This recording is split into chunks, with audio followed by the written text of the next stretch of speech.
One bit of heads up before we begin. So YouTube cannot distinguish context, and obviously I use the word B-U-L-L-Y a lot throughout this video because it's the name of the game, but YouTube can't distinguish between the name of a game and the word itself, the action itself. So because I use that word so often, it demonetizes my video, thinking there's red flags here, thinking it's an inappropriate topic. So it's a whole dumb thing. I have censored the word B-U-L-L-Y for roughly the first 2 minutes to see if that helps. And if it does, then this video will go up. And yeah, sorry about that, but YouTube is YouTube. Anyway, here's the video. Bully is without question one of Rockstar's most beloved games, and people have been clamoring for a sequel, wondering where the hell is it? People figured it would be an easy decision to greenlight a sequel, given just how much hype the potential of that has gotten in recent years, but unfortunately a recent report has relayed that while at one point there was a Bully 2 in development, that project has since been scrapped, and while that doesn't mean we won't see a Bully 2 eventually sometime down the line, what version of it there was years ago is no longer a thing that is being worked on, and it has in large part to do with Rockstar's shifting priorities and in some ways kind of screwing over this studio that they acquired, and they were handed Bully 2, but a lot of those developers were eventually pulled from that project to work on Rockstar's other bigger projects, and then Bully 2 just never picked up from there. Here's the article from December 30th, 2021, published by Game Informer by editor Blake Hester. The headline reads, "The version of Bully 2 you'll never get to play." So this was a game that was in development by Rockstar New England in the late 2000s. They were obviously very excited to lead the development on Bully 2, especially them having been a recent acquisition of Rockstar's, but other obligations on a release schedule got in the way. Bully 2 was shelved in favor of other more troubled projects in development like Max Payne 3 and Red Dead Redemption. Red Dead Redemption in particular, one of the best games I think that Rockstar's made, and Max Payne 3 has its fair share of fanfare as well, but man, Bully 2, Bully has such a special place in so many people's hearts, and to see that a sequel for it had to be sacrificed for the sake of those other two games, there's still a sting that comes with that.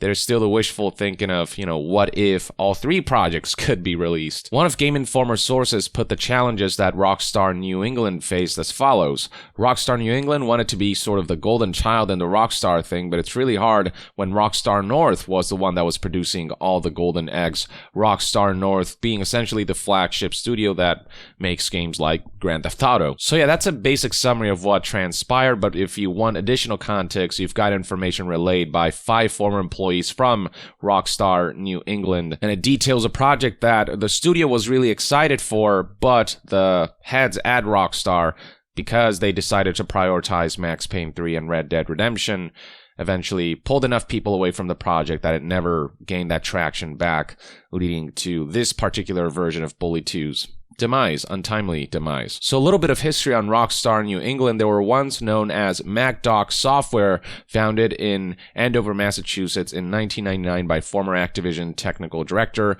Ian Lane Davis, and their specialty was artificial intelligence. That was a core pillar of the studio's pedigree, and for roughly the first decade of the studio's existence, MacDoc operated on a work-for-hire basis. MacDoc essentially acted as a support studio for the various franchises that other publishers were working on. As relayed by a former employee, MacDoc mostly survived by working on IP from publishers while trying to develop and pitch its own games. And that opportunity finally arrived when Rockstar acquired MacDoc on April of 2008. This was shortly after the release of Bully Scholarship Edition, a remaster with new missions, characters, and items that MacDoc was assigned.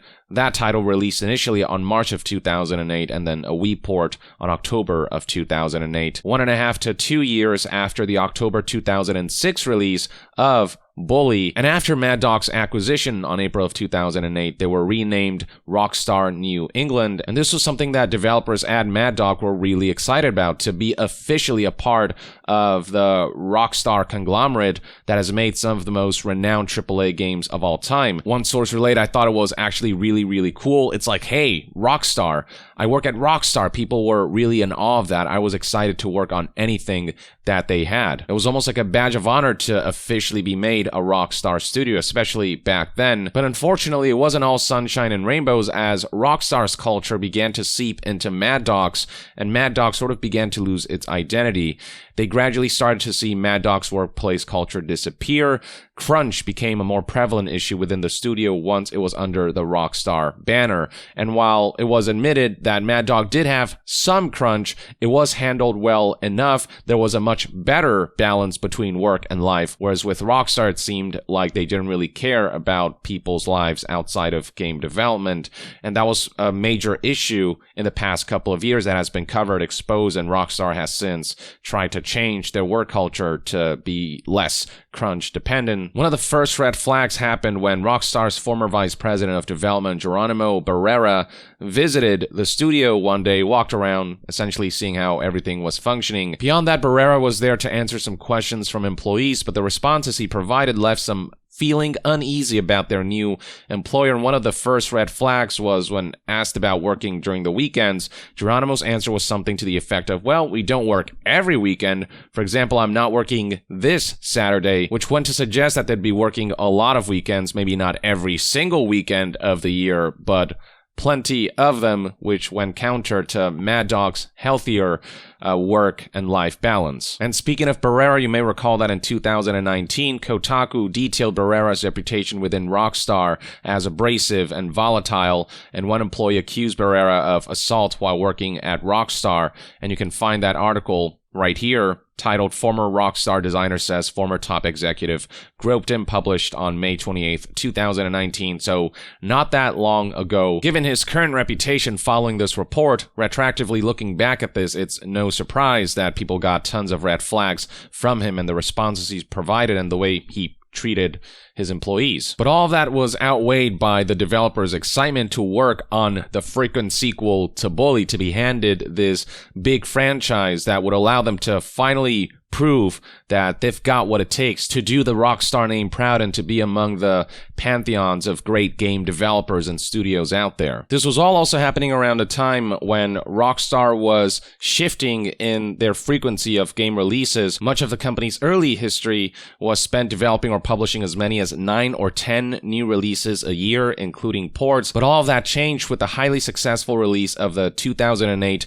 Grand Theft Auto 4, after which the schedule for game releases started to slow down as they began to focus more on quality versus quantity. And then after the launch of Grand Theft Auto 5 in 2013, Rockstar stopped putting out new games on a yearly basis. They realized it was preferable to work on fewer projects that they put more time and effort into and that broke newer ground and that people would be more excited for, instead of outputting a bunch of more kind of middling titles that would go forgotten. Though it could be argued that with the release of Grand Theft Auto Online and the incredible success that that game has seen and how much Rockstar is now focused on just GTA Online instead of all of the other stuff, the single-player Grand Theft Auto content and other franchises, like they've gone way too much on the other end where it feels like they're making too few games and focusing on too few franchises and more focused on the big money makers. But suffice to say that after the immensely successful releases of Grand Theft Auto 4 and 5, Rockstar prefers to take more time with each game rather than kind of factory producing games on a yearly basis. And Mad Dog had the impression that the development of Bully 2 aligned with that vision, with Bully 2 having the potential to sit alongside greats like Grand Theft Auto 4 and Red Dead Redemption, which is where the article finally delves into details as to what the goals were for Bully 2. Namely, there was a lot of focus on character, a very deep system, seeing how far we could push that and putting it up there alongside a Grand Theft Auto entry. This meant making the world of Bully 2 bigger and deeper than that of the original game, putting a considerable amount of resources into its creation. Almost the entire studio worked on Bully 2, the entirety of Mad Dog, that is, or now Rockstar New England. Overall headcount estimations being around 50 to 70, and one former developer noted that at one point pretty much everybody at the studio was working on this game, trying to prove themselves and trying to elevate the pedigree of Rockstar New England to be up there among the greats like Rockstar North. It is then detailed how they wanted to emphasize emphasize on density of open world rather than volume, the game's open world map wouldn't have been as big as, say, Grand Theft Auto 4, but their estimates on its planned scope describe it as ranging from the size of Grand Theft Auto Vice City's open world to 3 times the size of the original Bully School map, which is still a pretty sizable expansion from the original game. What it would have lacked in overall size, it would have made up for with depth. For example, Rockstar New England planned to make every building in the game enterable either by normal means or by forced entry. If you could see it, you could go into it, one former developer on the project says, which is made possible when the map is smaller and isn't as expansive as something like Grand Theft Auto. I don't know, I for one am an advocate for density over volume. I've certainly played plenty of games where the worlds were huge, but they largely felt empty, or the variety of activities just felt like it didn't justify just how big the open world was. So keeping everything dense and compact and full of interesting things to do, I think that's a better direction, and the fact that Bully 2 was going for that, I think, was an encouraging sign if it hadn't been for the fact that, eventually this game unfortunately got canned. Another justification for the comparatively smaller Bully 2 map compared to something like Grand Theft Auto 4 was the player was not going to be driving a car anywhere, so the total playable space and land size was definitely going to be smaller. Mostly because kids, he's not going to be driving, and also because we wanted these very deep systems. Like if you can go into every building, that's a lot of work. We'd rather not have a really massive world, maybe scale that back a little bit, just so that we can make sure that we have all of these meaningful things in there. Again, an approach to open world design that I personally prefer. And then it's detailed how Rockstar New England was trying to push boundaries with their expertise on artificial intelligence, experimenting with ways to make players' actions more meaningful than in previous Rockstar games, develop ways for characters to remember Jimmy for there to be good and bad consequences for his actions, basically go beyond rudimentary karma systems or the honor system you had in Red Dead Redemption 1, rather have it so NPCs remember specific actions and react to you based on the specific actions you took. One developer put it, we really wanted to make sure that people remember what you did, so if you pulled a prank on your neighbor, they'd remember it, that your actions had more meaning beyond a 20-foot radius and the 5-second memories of the non-player characters near you. You can actually see an example of this with Red Dead Redemption 2, which actually adapted some of the planned systems for Bully 2, namely if Morgan robs a store, he can't just walk back into it a few minutes later as if nothing happened. The store clerk remembers Morgan and denies him service, asking him to leave. This was inspired by Bully 2, as one developer noted. The way that you interact with other characters in the world, more than just with your gun or with your fists, they have some sense of memory. A lot of that stuff originated in Bully 2. Bully 2 already seemed like it was, in many ways ahead of its time during its development. It would have been so cool to see what would have come of it had it been completed. Another quote here relays how this artificial intelligence system could have paved the road to allowing you to build relationships with just about any significant NPC out there. You could build relationships with characters in the world. You'd be like best friends with the chef in the mansion or whatever, or the chef could really hate you or something, and that would open up different options. I don't know to the extent of where that ended up, if that got pared down into a general, you're a good Jimmy versus you're a bad Jimmy, like a basic karma system or what, but I know in some of the early ideas being thrown around, you would have that fine-grained level of relationships to other characters in the world. That certainly sounds incredibly ambitious, and while I don't know how that system would have turned out had this game been completed, the fact that they were aiming for such fascinating goals, I think would have paved the road to a really cool project had this been completed, had it released, had we been able to get our hands on it. Now, something else that the developers were excited for, and this is maybe a more minute detail in the grand scheme of things, but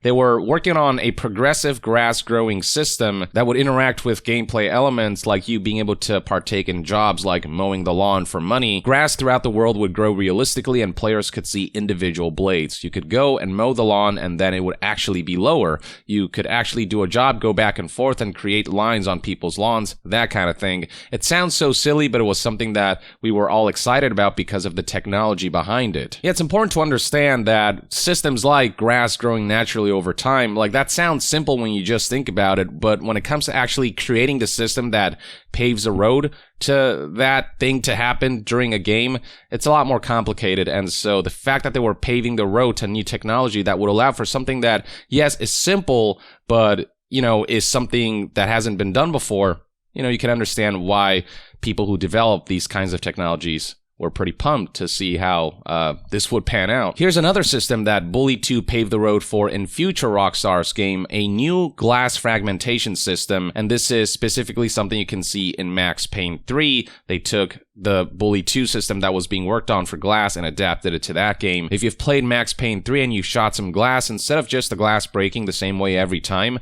we had built this whole system so that this chunk right near the impact of the first bullet would break out and you would see a little spiderweb of glass. Then if you shot some more of the glass, little individual chunks near where you actually shot would fall out and made it look realistic. And you can see a GIF right here that Game Informer embedded showing this, how you shot in one region of the glass, shot the other, it would break separately from all this, and then when you shot where you initially shot, those little fragments would break apart individually, and it just gave glass more of a sense of realism. There was also talk of an in-depth climbing mechanic that would allow Jimmy to climb trees, fences, and ledges on top of roofs, as well as out of his window when sneaking out. Trees were obviously a big one. We wanted the player to be able to climb up the tree to hide or do some hijinks with all sorts of things like paintball guns or water balloons.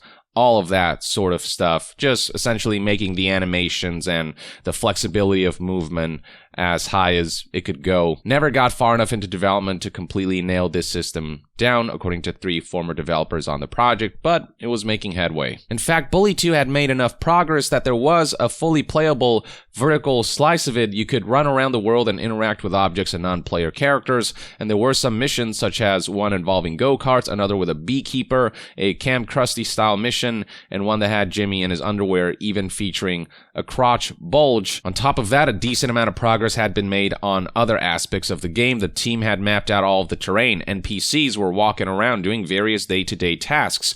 Buildings and houses within the game were also starting to become feature complete. Enough of the game was made that 6 to 8 hours of it was playable, and it wasn't just prototype looking, it was actually all fully rendered and fully realized. Again, a significant chunk of headway that eventually got cast aside. It's worth noting that at the stage that the game was in, Bully 2 would have still taken another 2 to 3 years before being ready to be shipped, but unfortunately around that time, that's when Max Payne 3 and Red Dead Redemption were being developed, and nothing against those games, but the hardships of those games caused a lot of people being pulled off of Bully 2, and once they were pulled off from that project, they were never returned. Beyond sour points surrounding how Rockstar New England was slowly pulled off of their own project, and essentially were set up to fail with Bully 2. 2 other main points that are brought up is the crunch and then their culture changing because of Rockstar's seeping influence. So as far as crunch goes, sometimes between 12 and 16-hour days, employees would have to work. And when they finished up one project, they wouldn't get a break. It'd be crunching for one project and then crunching for the next immediately after. And it was bad enough that one developer speaking to Game Informer used the word endless to describe the crunch. And this is not actually referring to Bully 2's development, but rather what Mad Dog or Rockstar New England's employees experienced after they were taken off Bully 2 and into the development of titles like Max Payne 3 and especially Red Dead Redemption. One employee straight up said, "I know it won Game of the Year and that was great and satisfying, but the approach to the development of Red Dead Redemption was just, it was ridiculous. It took no one's life outside of work into consideration." Another developer bluntly said that this kind of way of doing things was breaking people quickly. And then speaking about the culture change that happened within Rockstar New England, one of the things that's pointed out is how, while crunch was technically deemed optional if you were to step out of work earlier than your other peers, and you'd get harassed for it, so there'd be an unspoken rule that crunch was mandatory if you didn't want to get harassed or your career hampered. When it came time for you to leave, it was a lot of just trying to get out without being harassed on the way out of the door. And this was just something that wouldn't happen at Mad Dog when the culture of that studio was kind of kept pure before Rockstar came in and sort of corrupted that culture. I saw people that previously I really liked become just sycophantic. And then there was the whole bodies in chairs thing, you know? You don't have work to do, but you're going to be here on the weekend because there's some studio head that's going to be walking around. This doesn't even get into the off-work hours stuff where it was like a hard-working frat house. There is an age and a person that is really drawn to that. Rockstar, in my opinion, is well aware of this, and Rockstar seemingly exploited much of this. As if morale at Mad Dog or Rockstar New England wasn't bad enough with how much crunch was seeping into the studio and with how much the culture of the studio was changing, and with people being pulled off of Bully 2 and never to be returned to work on this project that they were really excited about. In June of 2009, Rockstar New England went through a sizable layoff. At least 10% of the studio was laid off. This included the entirety of the quality assurance department as Rockstar shifted all of its QA to a dedicated studio. Members of the studio's art team and other departments were also let go. So Rockstar acquired the studio that was super excited and then decided to get rid of staff that they deemed not useful enough, which was heart-crushing for Mad Dog, who, were excited to be a part of Rockstar, only to learn that, there were just some departments that were not valued all that much because Rockstar felt like they could fill in those gaps themselves. And to make matters worse, Rockstar promised that they'd help those affected find new jobs, but according to 3D artist Tim Samuels, that didn't actually happen. Rockstar never helped these employees transition, and on top of all that, none of them received bonuses for their work. We didn't even get a copy of the game, Samuels says. So not only did Rockstar let them go like expendable tools to be discarded, there was just no help given whatsoever in their financial stability or in their ability to find new work. It feels like the most disrespectful way you can treat employees who you recently brought into your organization as part of the Rockstar family, only to just completely screw over a good chunk of the people from that studio. And so one developer aptly relayed that the layoffs were pretty devastating to a lot of people in the studio and stuck with me even after I had left. It never really made much sense to me as to why it happened, and I don't recall there ever being an official explanation. So the cherry on top, they didn't even let people know why some of their friends and colleagues were being let go of their positions. Now, one positive development that happened recently is that Rockstar's crunch culture was exposed by investigative articles, and that's led them to finally change their ways. 18 months after Red Dead Redemption 2, Rockstar has made big cultural changes, and there are signs of improvement. How much that will carry through in the years to come remains to be seen. We'll find out, I guess, with future investigative reports. This finally brings us to details on the various reports about Bully 2 that we've seen over the years. News of Bully 2's development has spread around the games industry.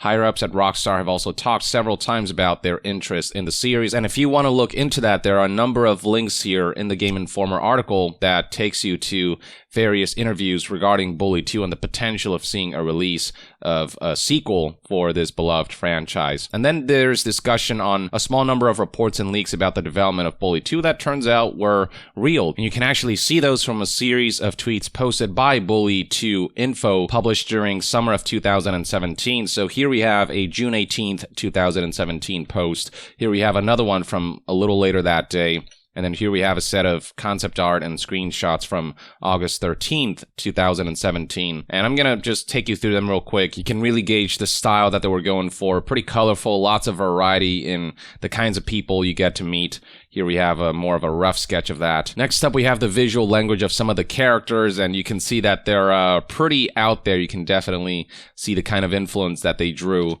And plenty of fascinating characters like this mailman with a hook for one of his arms or a prosthetic for one of his arms. And then here we have a look at some of the environments that we could expect.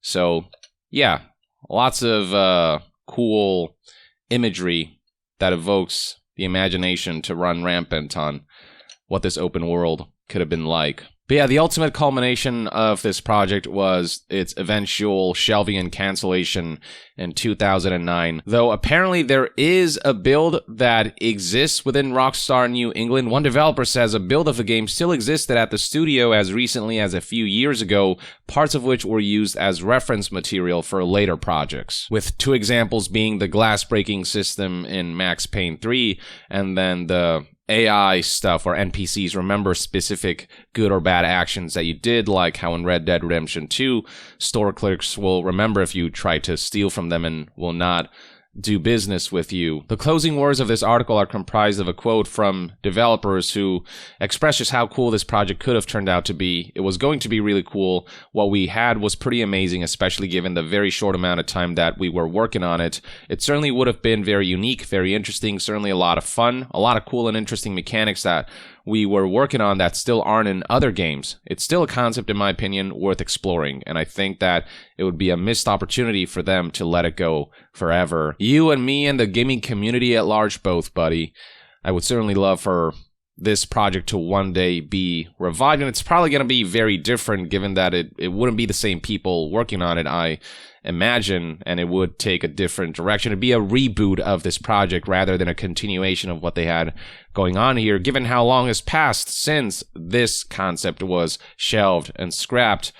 But there's just so much you can do with the Bully series. There's so much heart and soul to the first one. And beyond, some of the cruder themes, there's something to be told. There's something to be said with these games. And there's a compelling gameplay experience to partake in here. But at the very least, this article does provide a bit of closure for the current state of Bully 2. It can certainly go a long way in helping temper our expectations, given all the rumors and theories out there and all of the anticipation for Rockstar to soon announce a Bully 2 project. But it would seem that the best case scenario right now is that we're going to have to wait quite a bit longer before such a project is announced, before Rockstar decides that such a project is worth revitalizing.